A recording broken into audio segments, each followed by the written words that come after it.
live at the Bryan Kohberger. This sick, dark eyebrow, demonic entity who murdered, slaughtered four innocent college students, ladies and gentlemen. His sentencing is happening right now. We're not going to meditate for him. We're not going to do none of that. You know what I'm saying? We're going to get right to it. Now you got the families that get to confront him and say how they feel to this demon to his face. Everybody smash that like button as soon as y'all come in the building. Bryan Kohberger's sentencing. We is live.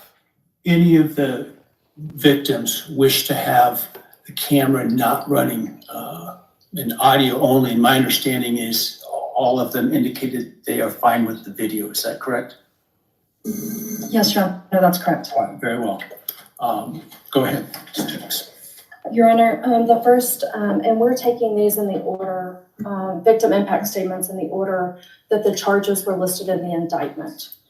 The first charge being burglary. So we will have Bethany Funka's statement, and she has asked that her friend Emily Allant read that statement. All right, any objection to that?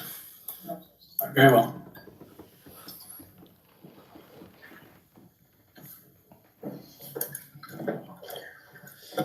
Thank you, Your Honor. I'll be speaking on behalf of Bethany, and so, yeah, here it reads.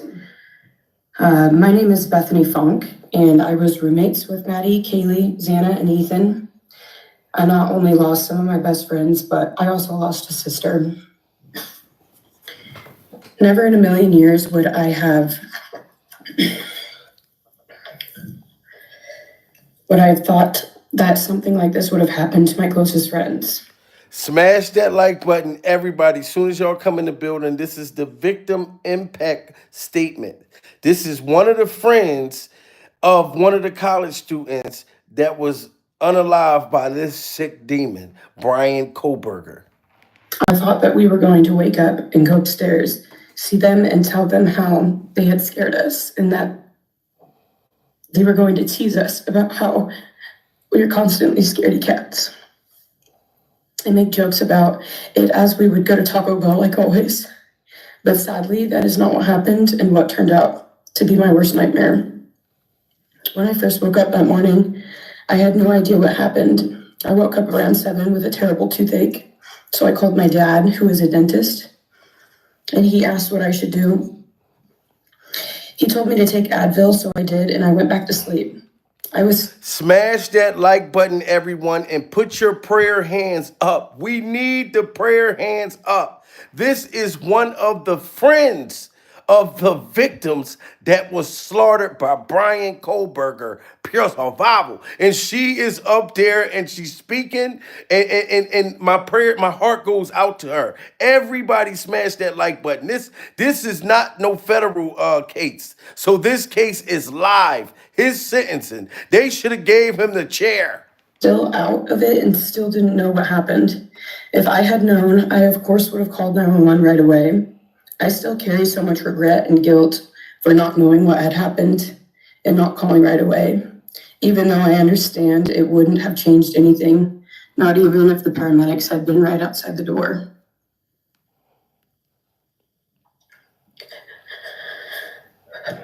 I was so frantic that morning and scared to death, not knowing what had happened. And when I made the 911 call, I couldn't even get out the words. And from then on, I don't remember a thing. It was like... And look at this demon. Look at his face. He looked just like Remy from Higher Learning. Pure survival. If you ever seen the movie Higher Learning, you're nothing. You're nothing, man. He looked just like Remy from Higher Learning.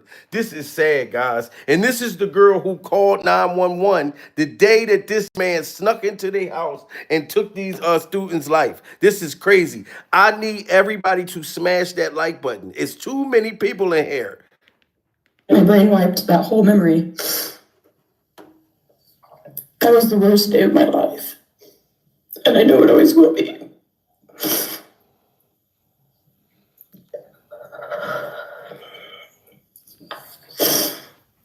While I was still in shock, trying to process the fact that my friends were truly gone, I had been attacked by the public. I was grieving, numb, and unsure of what had happened was even real. And at the same time, I was getting flooded with death threats and hateful messages from people who did not know me at all or know the dynamic of our friendship. You see how, listen, this man, somebody just said, and go, I'm not even going to reply to you. You just said, why would I slander him? He admitted to unaliving 4 innocent college students, sir. He admitted it. This is the sentencing. What are you talking about? Media made it so much worse, and strangers made up stories to entertain themselves. The media harassed not just me, but also my family. People showed up at our house. They called my phone, my parents' phones, other family members' phones, and we were chased while I was still trying to survive emotionally and grieve the loss of my friends. I hated and still hate that they are gone, but for some reason, I am still here and I got to live. I still think about this every day. Why me? Why did I get to live and not them?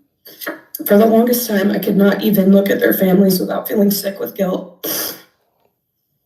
I did not know what to say or what to do. I was terrified that my presence just made their pain worse. And I was still here when their kid, their siblings and their friends, their loved ones should have been here instead. How can you frame someone, sir? How can you frame a person with dark demonic eyebrows and a dark demon face like this? How can you frame someone? Who made Bryan Kohberger admit that he did it during survival, sir? Soon as this boy lied and said he was out looking at the earth at 4:30 in the morning, who goes to look at the earth? You know what I'm saying? Besides a damn serial killer. This is Ted Bundy Jr. at his worst. After everything happened, I was afraid to go into my own backyard or alone in my house. I was scared that the person who did this would come for me next.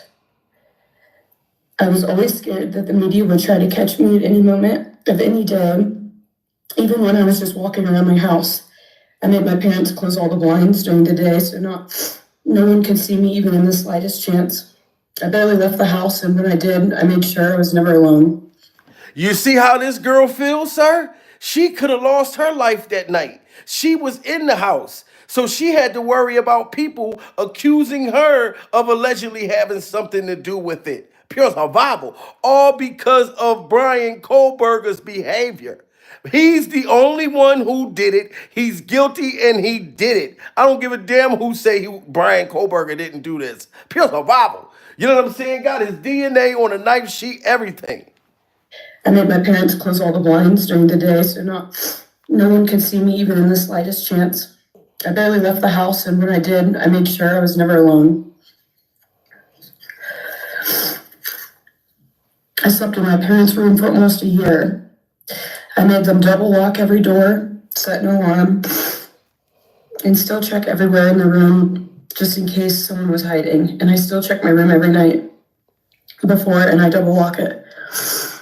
I have not slept through a single night since this happened. I constantly wake up in panics, terrified. Salute to Players Only TV. Thank you so much for the super chat. Pure survival. You heard what the player said. He said somebody matched that super chat. Pure survival.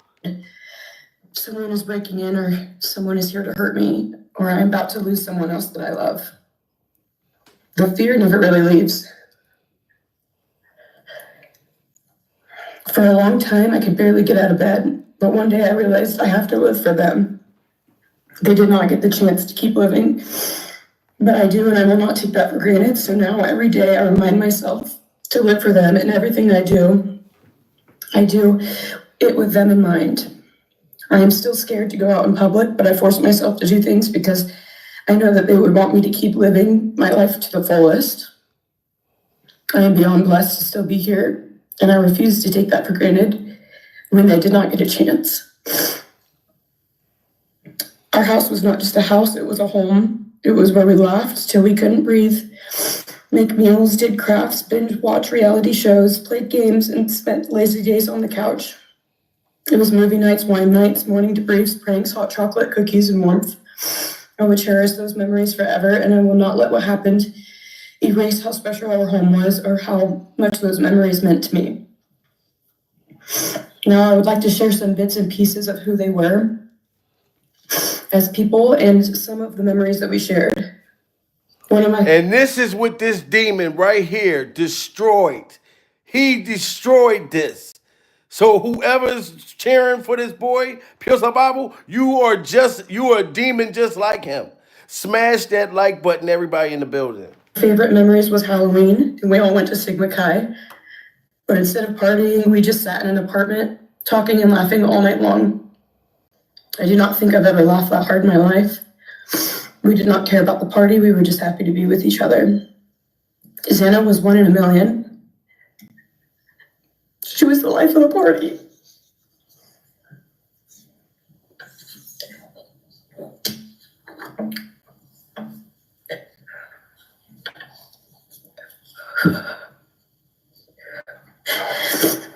But she was also the kindest and funniest person I knew.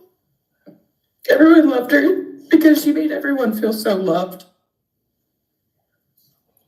She was just someone you always wanted to be around, no matter the circumstance. One of my favorite days with Xana was when she laid on the couch, when we laid on the couch together all day watching movies and stacking. Or when she, Maddie, and I would go and get margaritas, chips, and salsa. She would also light up a room with her presence alone. Kaylee had the most beautiful, radiant smile. She was so kind, but also one of the funniest people. Smash that like button, put your prayer hands up, man. This is sad. I've ever known. She loved playing little pranks. She always had us laughing so hard that we could not breathe. She was so full of energy and life.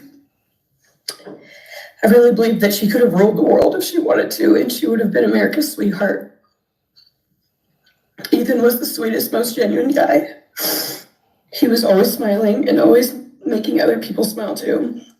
Ethan was the kind of person you wanted around. He was so kind and easy to talk to, and just so fun. And the way he cared for Xana was truly something to admire. And really was proof that storybook love and true romances really do exist. It was not only obvious to me, but everyone that was around Ethan and Xana that they were absolute soulmates. Maddie was not only one of my best friends, but she was the older sister I would have always wanted. There was no one I looked up to or admired more than Maddie. She was truly a ray of sunshine, and everyone was drawn to her. She was so kind, loving, funny, fun, and passionate. She had the sweetest soul and wanted nothing but the best for everyone, and to love and show love to everyone. She took me under her wing and always made me feel so safe and included, and above all, loved and valued. Smash that like button, everybody, man. This is crazy. Bryan Kohberger's trial live. She never failed to make me laugh or put a smile on my face. Still to this day, I am beyond grateful that she chose me to be her sorority little, and I thank God every day that I not only got to know her, but had her as one of my best friends. Honestly, I cannot pinpoint one favorite memory with Maddie because I have so many, and this would be a very long read if I did. But if some little memories with her that I cherish is when the two of us made a nice dinner and split some wine, or when we would binge watch Jersey Shore or Summer House. When we came up with a whole dance routine on Halloween and danced and sang all night, like no one was watching. All the late night walks home from going out, and just little shopping trips and so much more. And this little demon in orange ruined all of this. Everybody smash that like button. Everybody smash that like button. I am beyond blessed that I had the chance to know each and every one of them. This is crazy. This is sad, y'all. Bryan Kohberger is a demon, and I don't give a damn who says he's not. Not what happened to them, because who they are were so beautiful, and they deserve to be remembered in the highest way. My heart breaks every time I go to text one of them or how badly I wish I could see and hang out with them. And then I remember I cannot. I will never be able to again. But I still talk to them in my prayers every single night, and I always will. I wish more than anything I could hug them one last time. And I wish I could tell them how much I love them. And even though I cannot, I still tell them every night I will keep living for them as long as I am lucky enough to still be here. One devil destroyed all of this. They were all truly one of a kind, and they will be in our hearts forever and always. Thank you, and please convey to Bethany my appreciation for her courage, and I hope that she heals. Next is Dylan Martinson. We're asking for some accommodations for Ms. Martinson, and that she be allowed to sit in my seat. Sure. Now, that was one of the friends speaking at Bryan Kohberger's hearing. One of them. Now we got another one coming up right now, man. Everybody, like I said, please smash that like button. So, and she's coming on crying right now.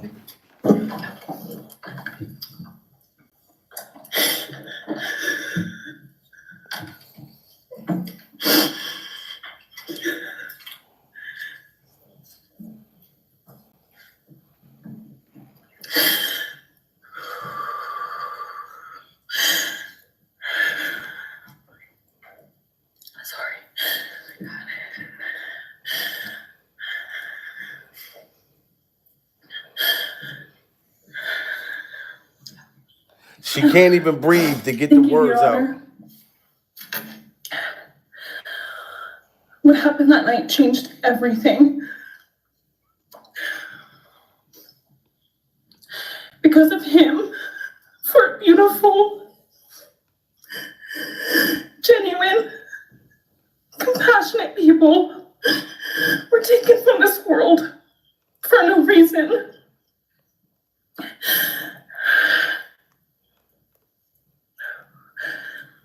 He didn't just take their lives. He took the light that carried it into every room. He took away how they made everyone feel safe, loved, and full of joy. For no He reason. took away the ability for me to tell them that I love them and that I'm so proud of them. He took away who they were becoming and the futures they were going to have. And he took away birthdays, graduations, celebrations, and all the memories that we were supposed to make. All of it is gone. And all the people who loved them are just left to carry that weight forever. He didn't just take them from the world, he took them from me. Yeah, this boy is worse than Michael Myers, Freddy Krueger, Chucky, all in one. My friends, my people who felt like my home, the people I looked up to and adored more than anyone. He took away my ability to trust the world around me. What he did shattered me in places I didn't know could break. I was barely 19 when he did this. We had just celebrated my birthday at the end of September. I should have been figuring out who I was. He killed 4 innocent college students. He's the 2025 Ted Bundy Jr. That's what he did. Having the college experience and starting to establish my future. Instead, I was forced to learn how to survive the unimaginable. I couldn't be alone. I had to sleep in my mom's bed because I was too terrified to close my eyes. Terrified that if I blinked, someone might be there. I made escape plans everywhere I went. If something happens, how do I get out? What can I use to defend myself? Who can help? And then there are the panic attacks. The kind that slam into me like a tsunami out of nowhere. I can't breathe. I can't think. I can't stop shaking. And you imagine that somebody come break into your house late at night, pure survival, and just take 4 people's lives, and you one of them. Imagine that. All I can do is scream because the emotional pain and the grief is too much to handle. My chest feels like it's caving in. Sometimes I drop to the floor with my heart racing, convinced something is very wrong. It's far beyond anxiety. It's my body reliving everything over and over again.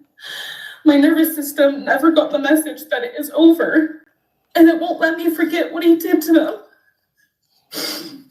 People call me strong. They say I'm a survivor, but I don't see what my new reality looks like. They don't see the panic attacks, the hypervigilance, the exhaustion, the way I scan every room I enter, the way I flinch at sudden sounds. They don't know how heavy it is to carry so much pain and still be expected to keep going, and that's because of him. Ted Bundy Jr., this is because of you. And look at him just sitting there. He don't even know what to say. Smash that like button, y'all. He stole parts of me I may never get back. He took the version of me who didn't constantly ask, what if it happens again? What if next time I don't survive?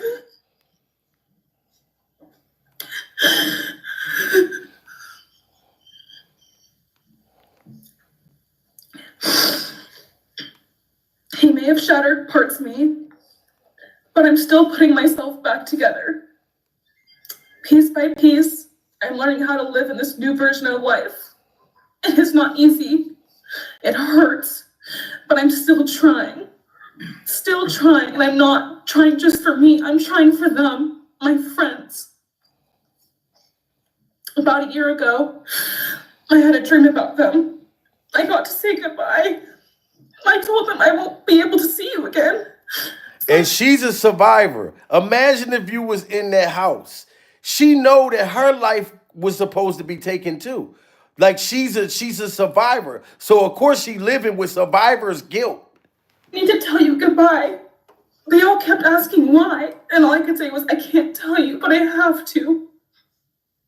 When I woke up, I felt shattered and heartbroken, but also strangely grateful. Like maybe in some way that dream gave us the goodbye we never got. Still, no dream can replace them, and no goodbye will ever feel finished. He is a hollow vessel, something less than human, a body without empathy, without remorse. He chose destruction. He chose evil. He feels nothing. He tried to take everything from me, my friends, my safety, my identity, my future. He took their lives, but I will continue trying to be like them, to make them proud. Living is how I honor them. Speaking today is to help me find some sort of justice for them. And I will never let him take that from me. He may have taken so much from me, but he will never get to take my voice. He will never take the memories I had with him. And they're going to do a movie on Bryan Kohberger too. You best believe this sicko going to get a movie. Y'all got to smash that like button, guys. He will never erase the love we shared, the laughs we had, or the way they made me feel seen and whole. Those things are mine. They are sacred, and he will never touch them. I get to feel sadness. I get to feel rage. I get to feel joy even when it's hard. I get to feel love even when it hurts. I get to live. And while I will still live with this pain, at least I get to live my life. He will stay here, empty, forgotten, and powerless. John, thank you so much for your courage. I appreciate it. We are listening to the victim impact statements from all of Bryan Kohberger's victims, family members, survivors. This is a very intense trial, ladies and gentlemen. We're sentencing. Everybody get them likes up. Shout out to all of y'all in the building. I know we do comedy over here, but this ain't comedy today. We're covering a very heart-wrenching situation.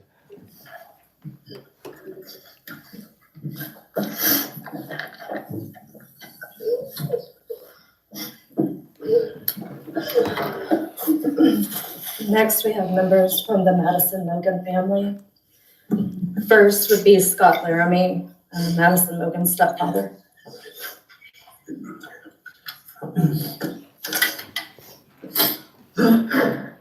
Now we about to hear from one of the victims' fathers. You know what I mean? You know how hard it would be for me not to lunge at that motherfucker? Pure Bible.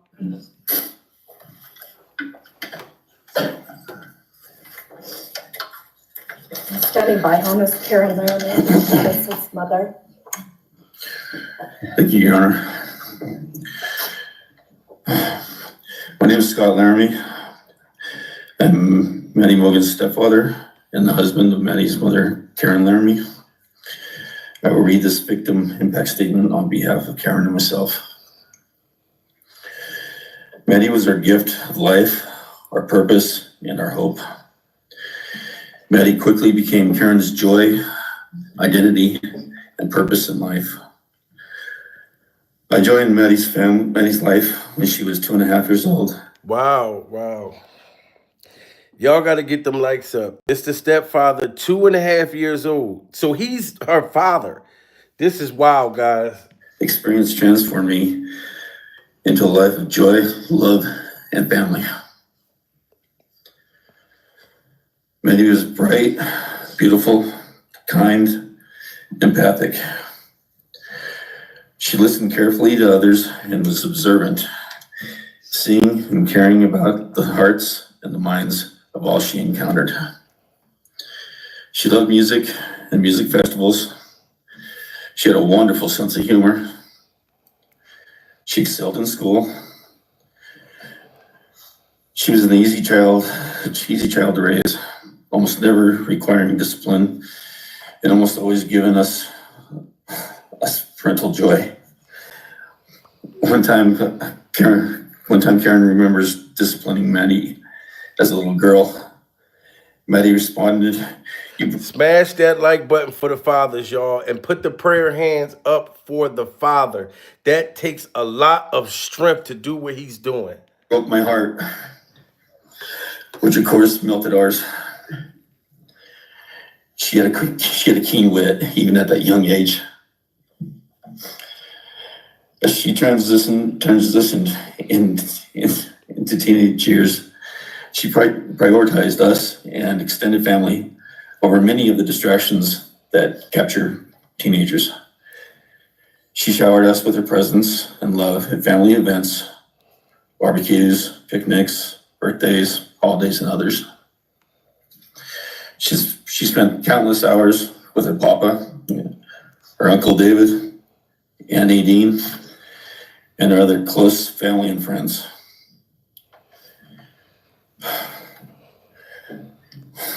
This world was a better place with her in it. As she reached adulthood, Maddie applied her studies to be a marketing professional, entering into an internship at Payne West, and started planning her professional future. As with all things, she involved Karen and myself in the joys of her journey.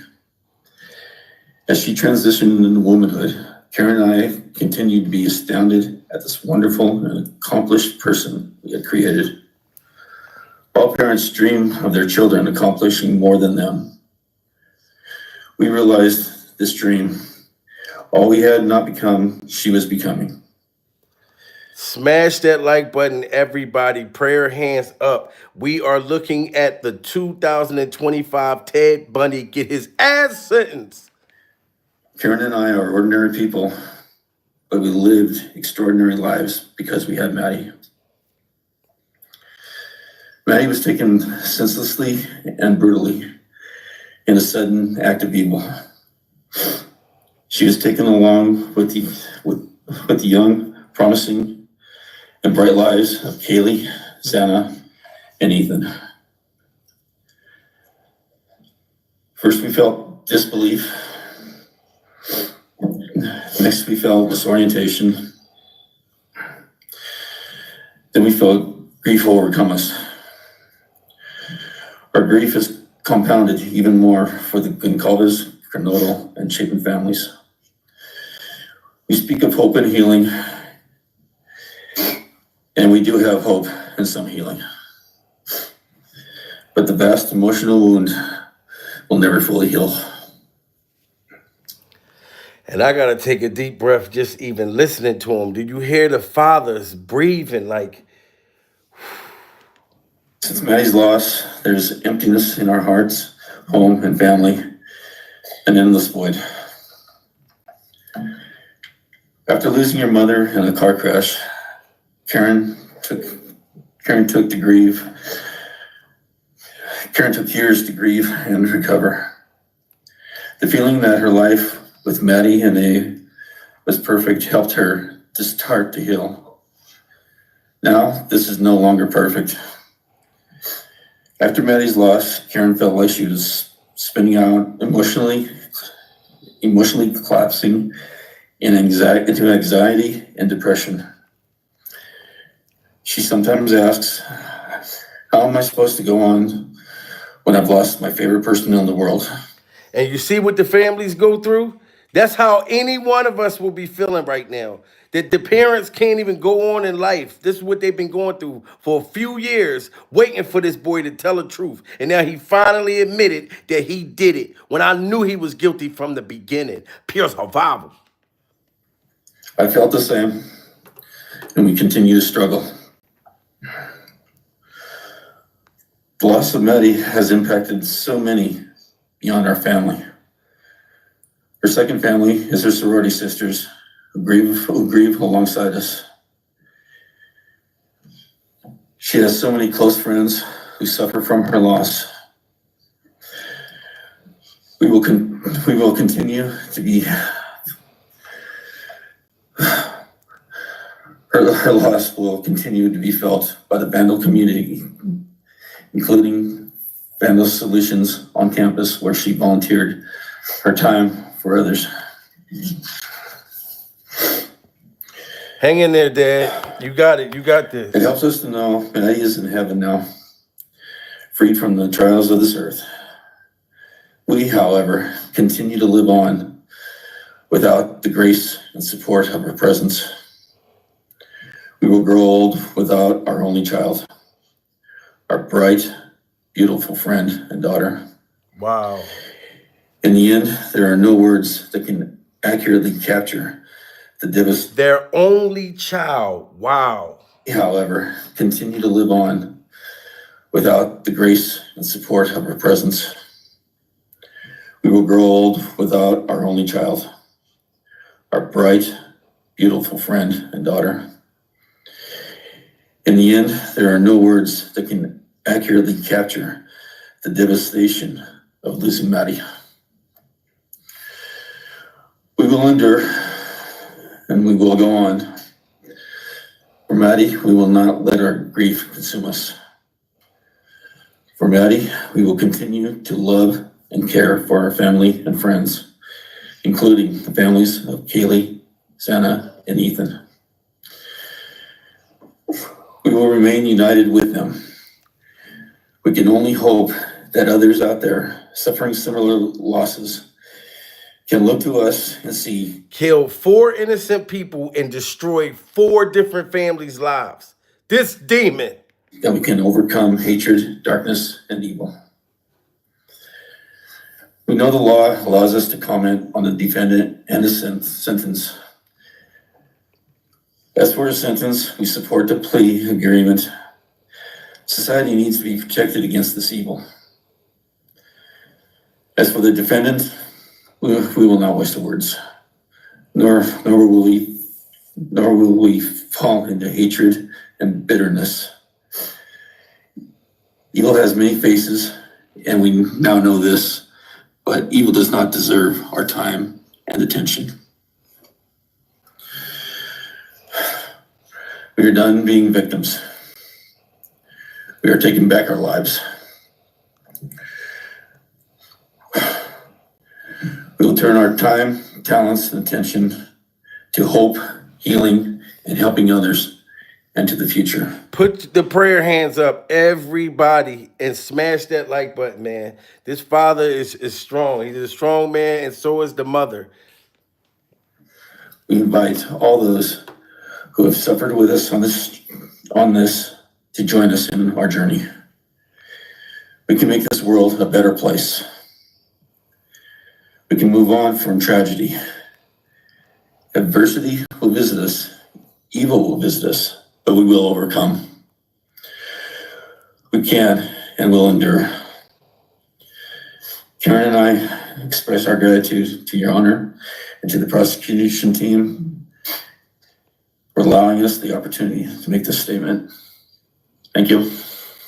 Evil so much will for your visit us courage, all. and I am so Evil. sorry for your loss. That is what Your evil Honor. look like.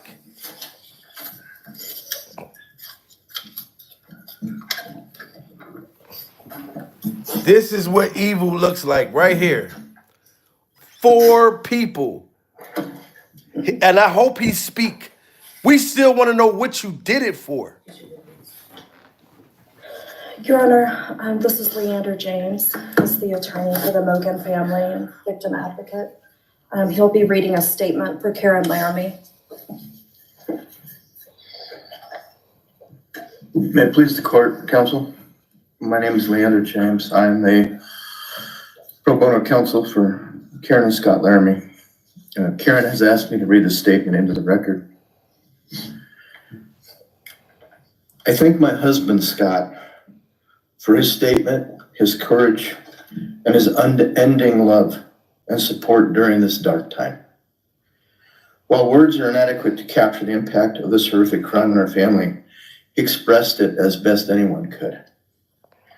For Maddie's sake, I will add my supplement statement that incorporates additional impact. One demon can impact all of these lives. One demon. In the context of my extended family. I am grateful to Maddie's great uncle, Bryan Kohberger, for assisting me with the difficult task of putting our pain into words. For me and my extended... No, he didn't kill them in their dorm. He went to their home and did it while they were asleep at 4-something in the morning. family, Maddie was our hope and our light. Her beauty, both outside and in, shone its light upon everyone with whom she came in contact. Her beauty, she carried that hope and light into the future for our entire family. We have memories of our Maddie and grief and pain at her being taken from our presence. Any one of us would have given our own light to have been outshone by hers. We now look to our Creator to know that her light continues where we look to see her in His presence. Those who commit evil for their own twisted gains and purposes truly defile the efforts and sacrifices of mothers, fathers, families, teachers, clergy, public servants, service members, and all those who commit themselves to the greater good, freedoms, and the future light of our nation. Condemnation falls heavily upon those who squandered the lives of our future hopes and dreams.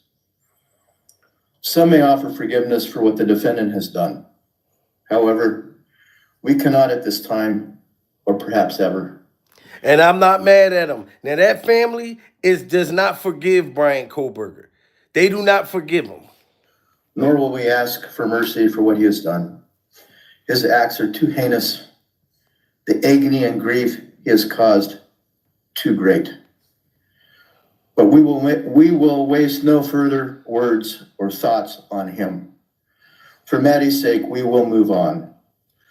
We will do our best to carry Maddie's light into this world and make it a better place.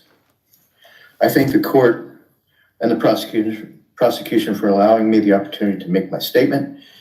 And I thank all those who have and will support my family and the families of Kaylee, Xana, and Ethan. Thank you. Thank you. Thank you, Mrs. Laramie. Appreciate it. Kaylee, Xana, and Ethan. This is crazy.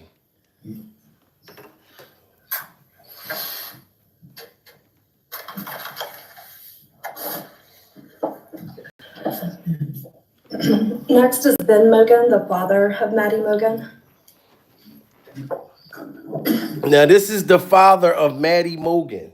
This is the father. Victim impact statement, guys. Everybody smash that like button.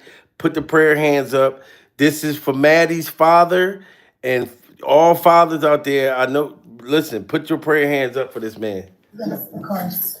Actually, Your Honor, it'll be Kim Cheeley, the grandmother of Maddie Mogan. Okay, the grandmother's going to go first.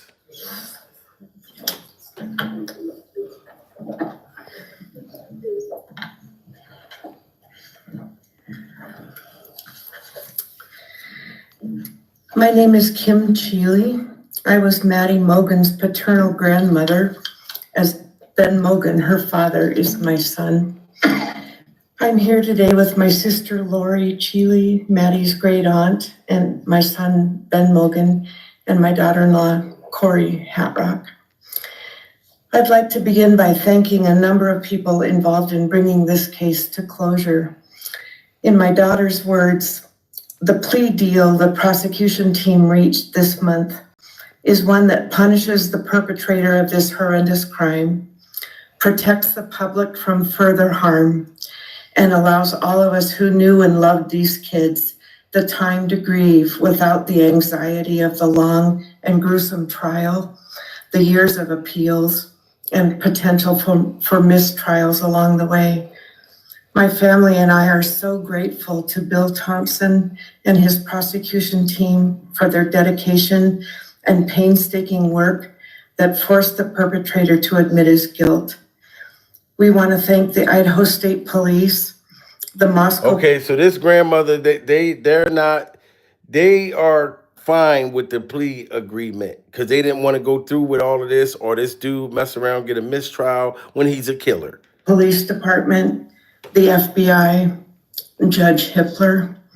We'd also like to thank the University of Idaho officials who have treated the families of the victims with such dignity and kindness, and who have honored the 4 victims beautifully. Maddie was my first grandchild, so when she was born, all her grandparents had the distinct pleasure of deciding what we'd like to be called. I chose Nana, pretty original. But when Maddie was about a year and a half old, her papa, Ben's dad, and I were planning to visit the new little family in Oregon. Maddie didn't have an extensive vocabulary at the time, but for some unknown reason, she called bananas ba deedle deedles. When Karen and Ben told her Nana was coming to visit, she figured I say deedle deedle for that word. So I became Deedle Deedle, shortened to Deedle when she was about 6 or 7. And I was Deedle all her life. I don't think her stepdad, Scotty, ever knew my given name was Kim. Maddie's and my birthdays were one day apart, and a couple years before she was killed, she gave me this necklace with Deedle and Maddie engraved on it. And I added an angel wing, and it's one of my treasured possessions.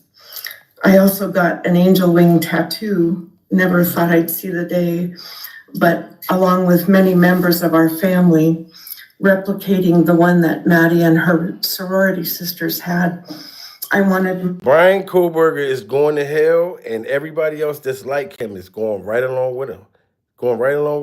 Mine where I could see and touch it often. From preschool through grade school, I stopped teaching piano lessons early on Wednesdays and picked Maddie up for bubble baths, brownies, and books. It was our special time together, and she went home those nights in her jammies with a pan of warm brownies for her family.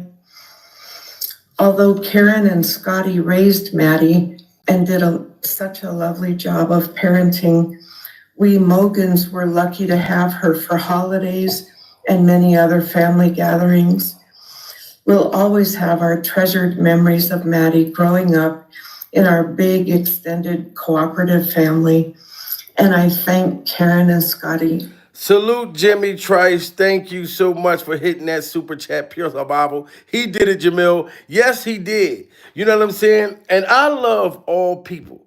You know what I'm saying? I don't care about your color, your race, your nothing. I didn't even know these innocent college students, but they're human beings. I look at people as human beings, and this sick human being took their lives for no damn reason. Pure survival. Laramie, for being so generous and open and sharing Maddie with her Mogan side of the family. When the 4 kids were murdered, the foundation fell out of our world. Initially, the fear was truly debilitating. The first 6 weeks were excruciating. Despite the vigils, memorials, candlelight gatherings of students, friends, family, community members. After the arrest, in the past 2.5 years, my family has lived with grief, with the effects of traumatic grief, of which I was blissfully unaware before all of this. I now have a stack of books on grief. I've attended grief classes at hospice. I've tried EMDR, a technique that helps replace disturbing visions with something more comforting. My son Ben, his 2 sisters, Maddie's aunts, and I have all experienced depression and anxiety and sleep disturbance. And everybody in the building should be smashing that like button. You know what I'm saying? Because this could have been us. It could have been us. It could have been our family. Bryan Kohberger just went and killed innocent people for no reason. So let's just let it be known that it could have been any one of us, any one of our children. You know what I'm saying?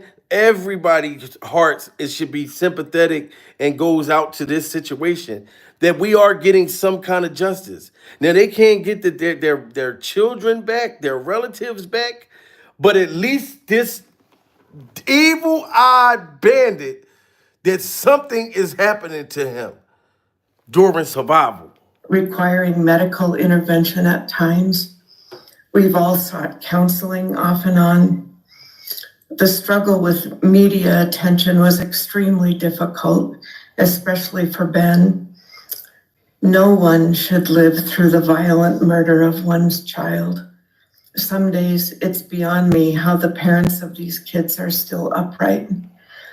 I'm thankful for the strong families and communities that are supporting the survivors. At the time, I could think of only 2 blessings surrounding the horrific murders. One was that Ben was living with my partner Tom and me at the time, and that we could support each other emotionally through it all. Sadly, Tom died a year ago of a rare brain cancer, and he won't be here to see justice served. He was our family's rock, and we all miss him every day. And Tom is not here to see this justice, but he's looking down and he's seeing the justice from the heavens above. When he going somewhere totally different, he going and he gonna burn and just burn and burn eternally. A second blessing is that my mother died of COVID several months before the kids were killed, and she didn't have to live through the horror. It was difficult to identify blessings. So we've all lost our dear child and a future with her. I ache for the loss of the dreams that she and her true love, Jake, held. And my heart goes out to Karen and Scotty and your side of Maddie's family. You've had more than your share of loss. My heart aches for the kids' roommates and the families of the other victims, and also the family of the perpetrator.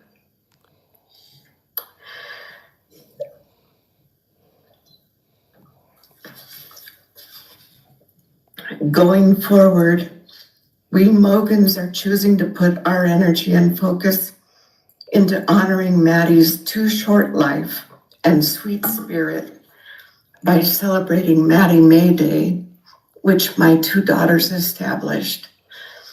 On May 25th each year, Maddie's birthday, We encourage folks to do random acts of kindness in Maddie's name. In my daughter Katie's words, may we all protect our peace in whatever way possible, unite in community, and focus on joy. Please do an act in kindness in Maddie's honor during this week, so a glimmer of Maddie's light may live on. You see that? Protect your peace. And ladies and gentlemen, this is just so crazy, man. This is Friend crazy. Maddie were not yours to take. They were not yours to study, to stalk, or to silence. They were two pieces of a whole, the perfect yin and yang. They are everything that you could never be. Loved, accepted, vibrant, accomplished, brave, and powerful. Because the truth about Kaylee and Maddie is they would have been kind to you. If you would approach them in their everyday lives, they would have given you directions, thanked you for the compliment, or awkwardly giggled to make your own words less uncomfortable. They would have been kind to this In a retard. world that rejected you, they would have shown mercy. Because the truth is, I'm angry. Every day I'm angry. I'm left shouting at the inside of my own head everything I wish I could say to you. The truth about me is when I heard the news, I didn't cry. I listened for them.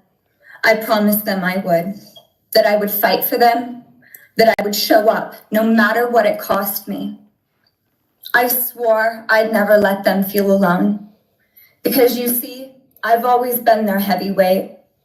I've always been the one to fight the battles they didn't feel ready to fight themselves. All it ever took was a call, and they knew I would handle it for them, no matter the time, no matter the cost. They could wave their white flag because they knew I would never back down, not for them. And you can feel the pain And not of even her. death could change This that. one seemed like she, man. Somewhere along the line, I started to think about what I would say to them if I was given just one last chance. If I could gather enough heartbreak or love or sacrifice or whatever it took to get just one message across, what would I say? Throughout this entire process, I've written my feelings down at every moment, my wishes, my love, my denial, my anger.